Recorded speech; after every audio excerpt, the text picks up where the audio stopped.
కూటమి ప్రభుత్వంలో జరుగుతున్న సంక్షేమం అభివృద్ధి పాలన ఏడాది కాలంలో ఆంధ్రప్రదేశ్ సాధించిందన్నారు మంత్రి ఆనం రామనారాయణ రెడ్డి. నంద్యాల జిల్లా బనగానపల్లిలోని మంత్రి బీసీ జనార్దన్ రెడ్డి స్వగృహానికి చేరుకున్నారు మంత్రి ఆనం రామనారాయణ రెడ్డి. దీంతో ఆనంకు పుష్పగుచ్చం అందించి సాలువతో సత్కరించి ఘనస్వాగతం పలికారు మంత్రి బీసీ జనార్దన్ రెడ్డి. రాష్ట్రంలో పురోగతి, పెట్టుబడులు, పరిశ్రమల రాక కూటమి ప్రభుత్వం ఏర్పడిన తర్వాత దేవాలయాలకు పూర్వ వైభవం తీసుకువచ్చామన్నారు మంత్రి బీసీ జనార్దన్ రెడ్డి. రాష్ట్ర రాజకీయాలు ఇవాళ రాష్ట్రంలో ఏమి జరుగుతుంది అనేటువంటి విషయం ఒకసారి పరిశీలిస్తే గడిచిన 5 సంవత్సరాల్లో ఉన్నటువంటి ప్రభుత్వం ఈ రాష్ట్ర ప్రజానీకానికి ఒక అభద్రతా భావాన్ని ఇచ్చింది. సమాజంలో మేము ఒక పౌరులుగా తిరగగలమా అనేటువంటి పరిస్థితి ప్రతి ఒక్కరూ భావించే పరిస్థితుల్లో 5 సంవత్సరాలు గడిచిపోయింది.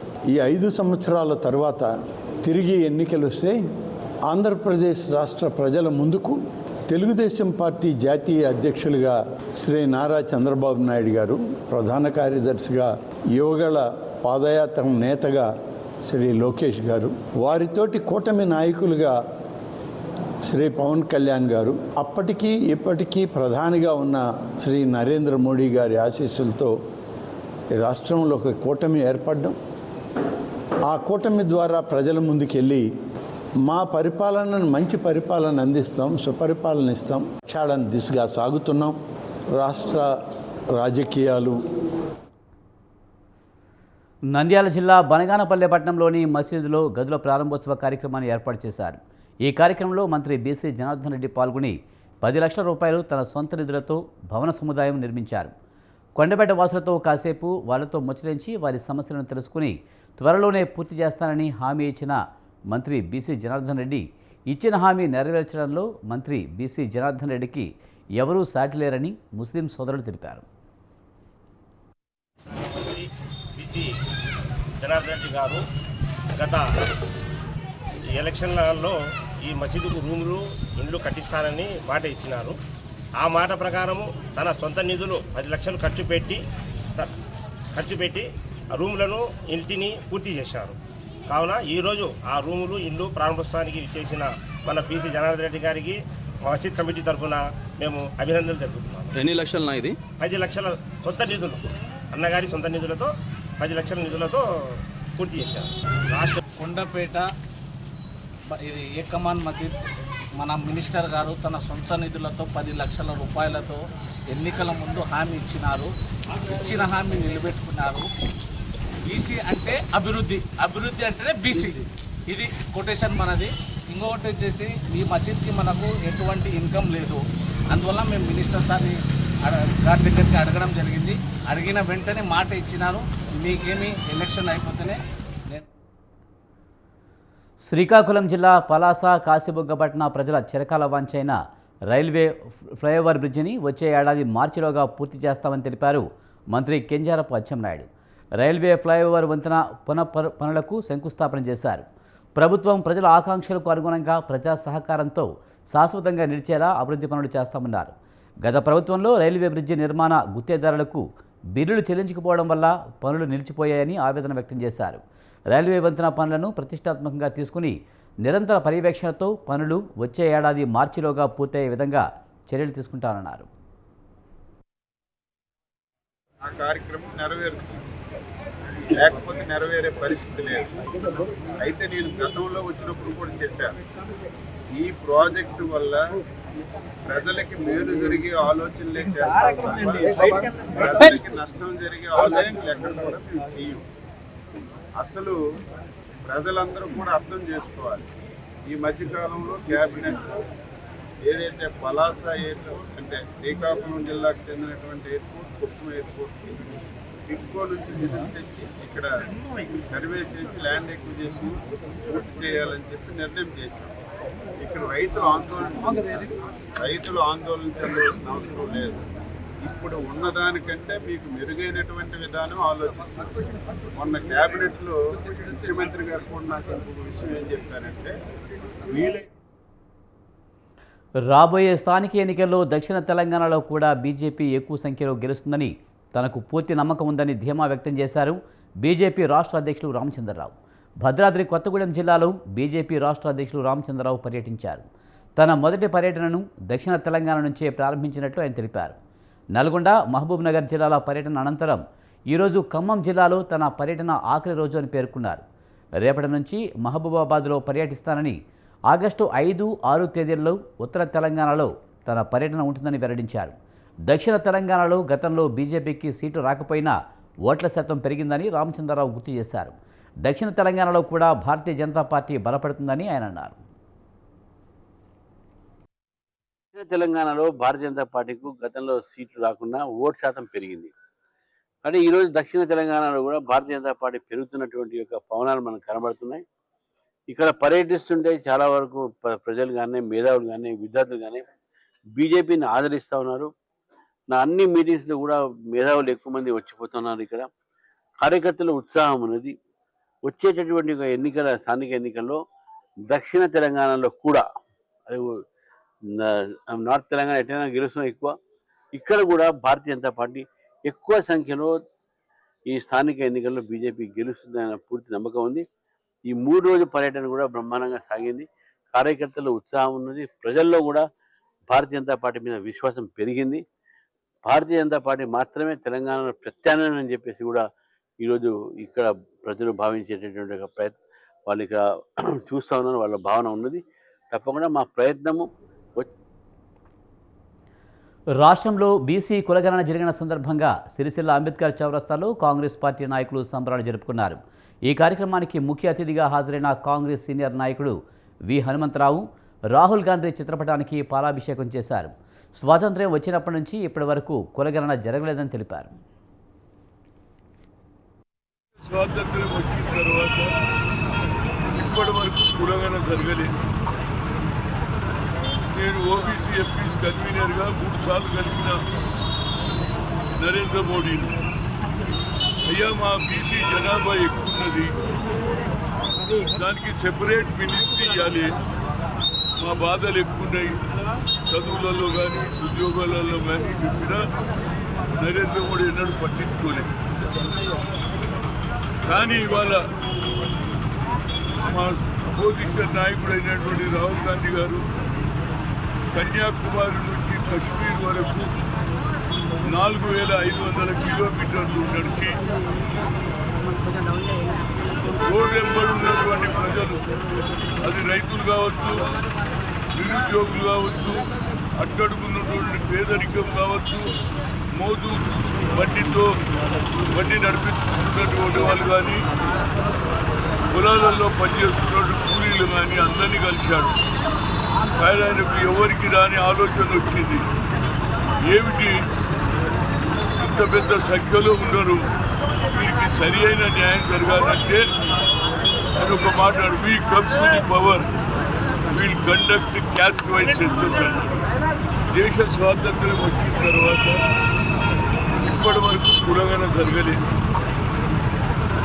నేను ఓబీసీ ఎంపీస్ కన్వీనర్గా 3 సార్లు కలిసిన నరేంద్ర మోడీని, అయ్యా మా బీసీ జనాభా ఎక్కున్నది, దానికి సెపరేట్.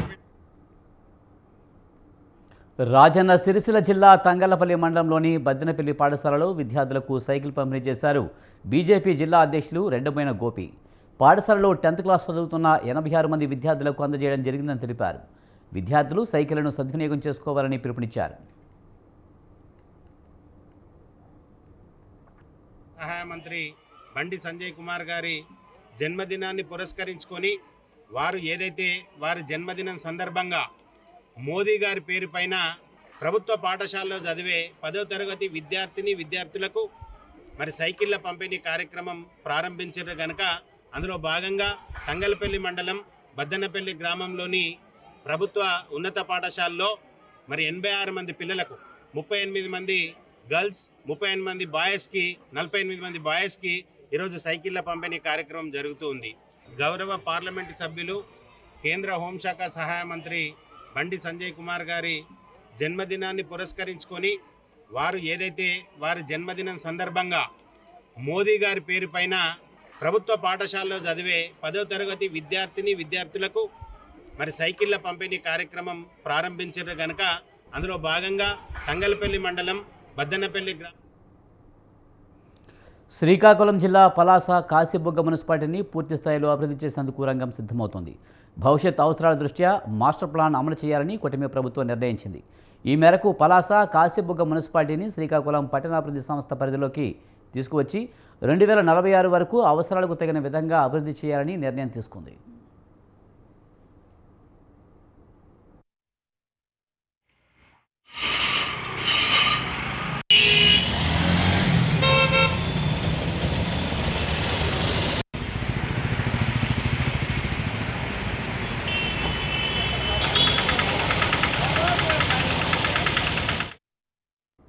దీనికి సంబంధించి గెజెట్ నోటిఫికేషన్ విడుదల చేశారు జిల్లా జాయింట్ కలెక్టర్ ఫర్మాన్ అహ్మద్ ఖాన్.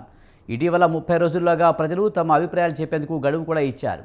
జిల్లా కేంద్రమైన శ్రీకాకుళం తర్వాత శరవేగంగా అభివృద్ధి చెందుతున్న పలాస కాశీబుగ్గను పూర్తి స్థాయిలో పట్టణీకరించేందుకు ఈ మాస్టర్ ప్లాన్ ఎంతో దోహదం చేస్తుందని రాష్ట్ర ప్రభుత్వం, జిల్లా అధికారులు భావిస్తున్నారు. నేను తర్లకోట పంచాయతీ సర్పంచ్గా ఉన్నాను. మా విలేజ్ కైజోల. మరి గత కొద్ది రోజుల నుంచి వచ్చిన ప్రతిపాదన పలాస మున్సిపాలిటీలో కైజోల రెవెన్యూ గ్రామం అనేది మెర్జి చేస్తారని చెప్పి వచ్చిన ప్రతిపాదన మీద నేను ఈరోజు మాట్లాడుతున్నాను. ముఖ్యంగా పలాసకి ఒక 4-5 కిలోమీటర్ల దూరంలో ఉన్న విలేజ్ కైజోల గ్రామము మరి మున్సిపాలిటీలో చేరుస్తామనేది ఆ ప్రతిపాదనకి ప్రభుత్వాలు మున్సిపాలిటీలో చేర్చి అభివృద్ధి చేస్తామని చెప్పేసి చెబుతున్నాయి. అభివృద్ధి విషయానికి వచ్చేసరికి ముఖ్యంగా గ్రామాలు ఎక్కువ ఎన్ఆర్జీఎస్ ఉపాధి హామీ పనులపై ఆధారపడి ఎంతో మంది పేదోళ్ళు జీవిస్తుంటారు. మరి మున్సిపాలిటీలో కలపడం వల్ల ఎన్ఆర్జీఎస్ పనులనేవి పూర్తిగా లేకుండా పోతాయి. దానివల్ల చాలా కుటుంబాలు, దాని మీద ఆధారపడి బ్రతుకుతున్న కుటుంబాలు చాలా ఇబ్బంది పడతాయి. నేను తర్లకోట పంచాయతీ సర్పంచ్గా మా గ్రామం పలాస మున్సిపాలిటీకి దగ్గరలో ఉందని చిన్న ప్రతిపాదన వచ్చిందని నేను దానికోసం చెప్పదలుచుకున్నాను. మాది పూర్తిగా వ్యవసాయ ఆధారమైన గ్రామం అంతా వ్యవసాయం మీద ఆధారపడి ఉంటారు. రాష్ట్ర స్థాయి సదస్సు కూడా ఈ జిల్లాకు వస్తే మా గ్రామంలో ఉన్న రాష్ట్ర సదస్సును కూడా వ్యవసాయాన్ని మంచిగా చేస్తున్నాం కాబట్టి వ్యవసాయాన్ని దృష్టిలో పెట్టుకొని చేసిన గ్రామం ఇది. కాబట్టి మా గ్రామం వ్యవసాయ ఆధారంతోనే ఎక్కువ బతుకుతున్నాం కాబట్టి మున్సిపాలిటీ పరిధిలో చేరితే మా గ్రామానికి వ్యవసాయం సంబంధించి చాలా వ్యతిరేకత అనేది వస్తుంది. కాబట్టి మాది మున్సిపాలిటీలో చేర్చకూడదని మా గ్రామం అంతా ఏకదాటిగా మేము ఒక తీర్మానం కూడా పలాస కాశీబుగ్గ మున్సిపాలిటీలో పరిసర గ్రామాలు విలీన ప్రక్రియ కోసమని సున్నాడ గ్రామం లాంటి గ్రామాలకు మున్సిపాలిటీలో విలీనం చేయవద్దని నా యొక్క విన్నపం. మున్సిపాలిటీలో విలీనమైతే పన్నుల భారం అధికంగా ఉంటుంది. అదే క్రమంలో జాతీయ గ్రామీణ ఉపాధి హామీ పథకం కింద చెరువులు బాగు చేయాలనుకున్నా, కాలువలు బాగు చేయాలనుకున్నా ఆ యొక్క నిధులు రావడం ఆగుతుంటాయి. పలాస కాశీబుగ్గ మున్సిపాలిటీలో ఋతుపవనాలు సహకరించి వర్షాలు పడి పంటలు వేసుకున్న తరుణంలో కొంతమంది రైతులు పోలీస్ స్టేషన్ చుట్టూ తిరగవలసిన దుస్థితి. అసలు ఆ రైతులు ఎందుకు పోలీస్ స్టేషన్ చుట్టూ తిరుగుతున్నారు?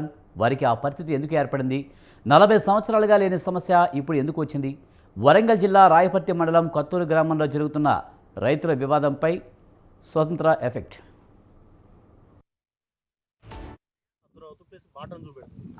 అది కూడా సేమ్ అట్లనే నా సైడ్ ఉన్నటువంటి రాయి అది కూడా బాటనే చూపెడుతుంది. ప్లస్ ఇది ఇక్కడ వరకు వస్తుంది.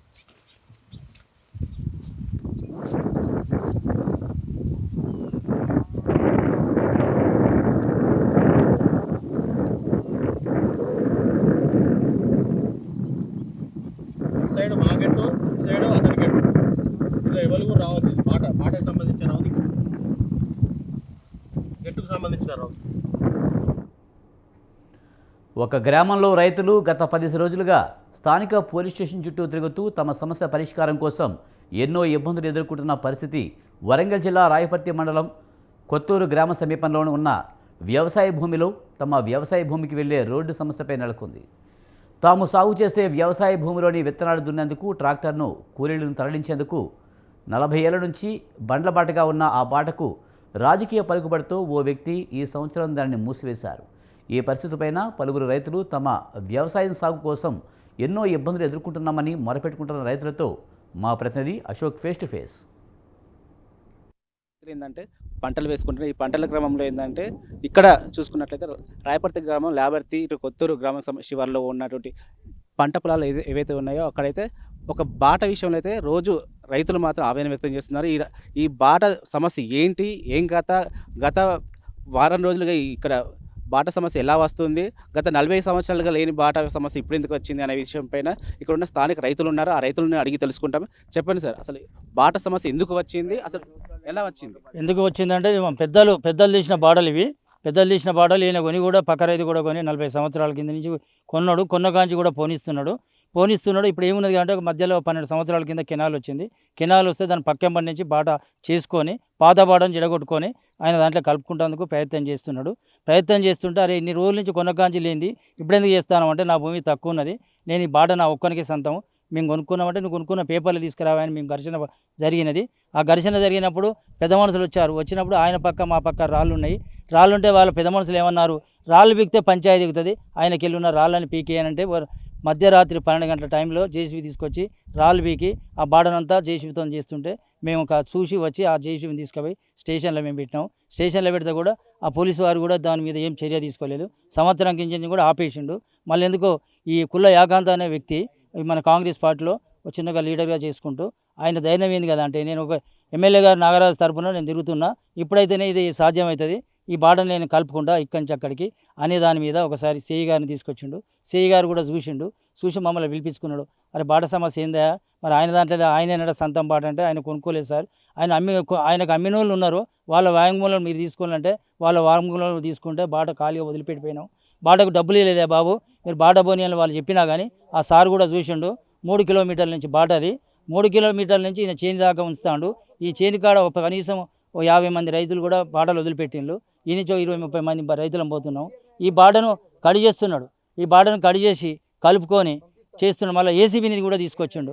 అట్లా కూడా మమ్మల్ని భయం చేసి పెట్టేందుకు ఏసీబీ కూడా వచ్చి అరే ఏందా అంత బాట ఉన్నది, కుల్ల యాకాంతం కానీ బాట చెడగొడతాను, ఇక్కడ ఎందుకు వస్తున్నదా అని ఘర్షణని వారు కూడా అడిగితే ఇక్కడనే మేము పోనీయమండి, మేమే భూమి తీసుకున్నాం, ఆ బాట మాకే కావాలి, పోతే బాట ఉన్నది లేదని మేము అంటలేము, ఇటు పక్క లెఫ్ట్ సైడ్ ఉన్న వాళ్ళకి అవసరం లేదు, మేము రైట్ సైడ్ ఉన్న వాళ్ళకి మాకే హక్కు అని అన్ని వాదనలు పెట్టుకుంటున్నాడు. ఆ వాదనలు పెడితే మళ్ళీ కూడా మేము ఎవరు మీరు కాకపోతే నీ భూమి తక్కువ ఉంటే సర్వే పెట్టుకోరు బాబు, సర్వే పెట్టుకుంటే నీకు తక్కువ ఉంటే మేము మాట్లాడతాం తర్వాత, కానీ నువ్వు సర్వే పెట్టుకోరంటే పెట్టుకుంటానండు. ఈ గత 40 సంవత్సరాల నుంచి ఉన్న ఈ ల్యాండ్ ఎవరైతే ఉన్నారో వాళ్ళు వేరే వాళ్ళకి అమ్మారు. ఆ అమ్మిన వ్యక్తి ఎవరైతే ఉన్నారో వారిని కూడా అడిగి తెలుసుకున్నాం. గతంలో ఈ బాట ఉందా లేదా, ఎలా అమ్మారు, బాటతో అమ్మారా బాటతో లేకుండా అమ్మారా అనే విషయం కూడా అడిగి తెలుసుకుందాం. చెప్పండి అమ్మా. 200 సంవత్సరాల కింద నుంచి కొన్నాం, మా తాతల కానించి కొన్న బాటలు చేలు, అప్పటి నుంచి ఉన్న బాటలు కూడా ఇప్పుడు వరకు ఏ గొడవ లేదు. ఇప్పుడు నీరు నుంచి కాలం వచ్చిన కాడి నుంచి మేము కాలం నుంచి వస్తున్నాం, ఈ బాటకు రానందుకు మొత్తం దున్నుకొని బాట లేకుండా చేశాడు. మేము కొత్తూరు నుంచి ఇక్కడ దాకా వస్తాం మా చిలకల కాడికి, మాకు ఇక్కడ 10 ఎకరాలు ఉన్నది, 10 ఎకరాలు కూడా 4 ఎకరాలు అమ్మినాం, ఇంకా 6 ఎకరాలు ఇక్కడే ఉంది. 6 ఎకరాలు ఉన్నా కూడా బాట మేము బాట వదిలిపెట్టే పోయాం. అది మాకు బాట ఉండాలా. 200 సంవత్సరాలు మా తాతలు వచ్చిన కాడికి మా సొంత శాలల నుంచే బాటలు వదిలిపెట్టాం. మేము డబ్బులు తీసుకోవాలా, వదిలిపెట్టే మేము ఇచ్చాం. గత 40 సంవత్సరాల నుంచి అయితే ఈ బాట సమస్య అయితే ఎలాంటి లేదు. గత సంవత్సరం నుంచి ఈ బాట సమస్య వస్తుంది.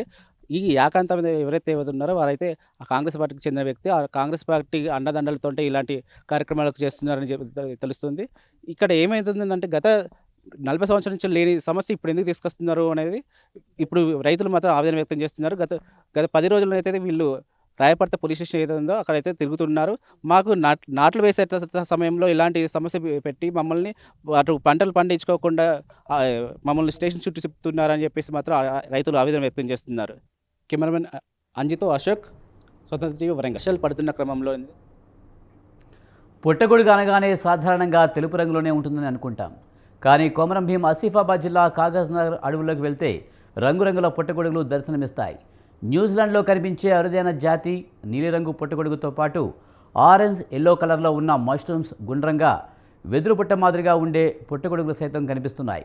Kagaz Nagar FDO Sushant Sukhdev Bobade, field biological forest photographer Rajesh Kani team కొన్ని రోజులుగా అడవిలో తిరుగుతూ రకరకాల పుట్టగొడుగులను తమ కెమెరాల్లో బంధించారు.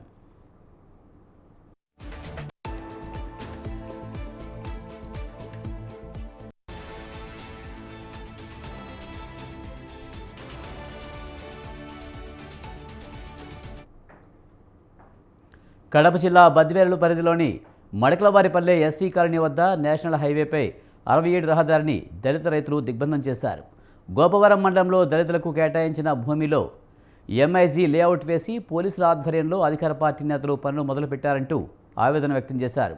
అడ్డుకుంటే కేసులు పెడతామంటూ బెదిరింపులు చేస్తున్నారని తెలిపారు. తమకు న్యాయం జరిగే వరకు పోరాటం చేస్తామంటూ హైవేను దిగ్బంధం చేశారు. మా భూములు మడకలపల్లి భూములు అందరూ కావాలా? అది ఈ పవన్ కూడా పవన్ కళ్యాణ్ గడి పోవాలి అంతే. చంద్రబాబు గురించి కాదు, పవన్ కళ్యాణ్ గడి పోవాలా?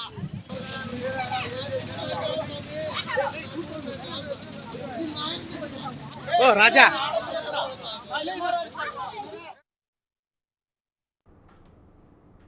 జోగులాంబ గద్వాల జిల్లా అలంపూర్లో మహాత్మా జ్యోతిరావు పూలే బాయ్స్ గురుకుల పాఠశాలలోని విద్యార్థులు రోడ్డెక్కారు. వసతులు సరిగా లేవని కలెక్టర్కు వినతిపత్రం ఇచ్చారు.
శ్రీ సత్యసాయి జిల్లా పెనుగొండ నియోజకవర్గం గోరంట్లపట్నంలో ఉన్న శ్రీ వెంకటసాయి ఐటీఐ కళాశాల విద్య పేరిట దోపిడీ చేస్తుంది.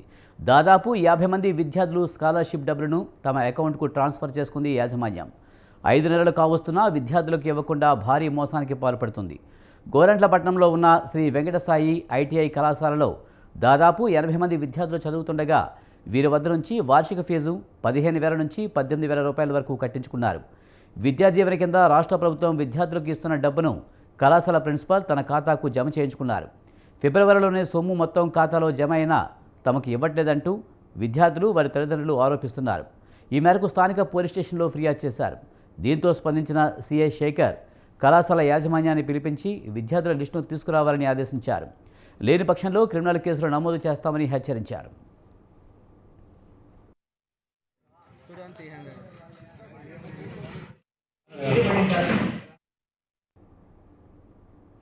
యాదాద్రి భువనగిరి జిల్లా చౌటుప్పల్లో అక్రమంగా తరలిస్తున్న గోవులను పట్టుకున్నారు పోలీసులు. పట్నంలో కలేబాలకు తరలిస్తున్న 10 గోవులను పట్టుకుని పోలీసులకు సమాచారం అందించారు బజరంగ్ దళ్ కార్యకర్తలు. అక్కడికి చేరుకున్న పోలీసులు డ్రైవర్పై కేసు నమోదు చేసుకుని టాటా ఎస్ వాహనాన్ని సీజ్ చేశారు. అనంతరం గోవులను గోశాలకు తరలించారు.